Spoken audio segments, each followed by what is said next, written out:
In this video, I'll show you how to create your first wallet in Exodus Wallet step by step.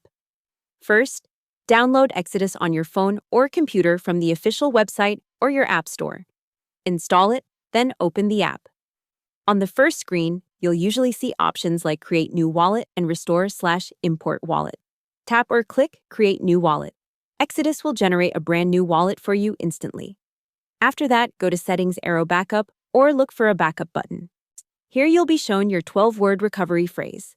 This phrase is the only way to restore your wallet if you lose your device. Write these words down on paper, in the exact order, and store them somewhere safe and offline. Never save them in screenshots, email, or cloud notes, and never share them with anyone. Whoever has this phrase controls your funds. Once you've confirmed the phrase, set a strong password for unlocking the app on your device. After that, when your Exodus wallet is fully created and ready to receive, send, and swap crypto. Hope the tutorial was helpful. Subscribe to my channel and see you in the next video.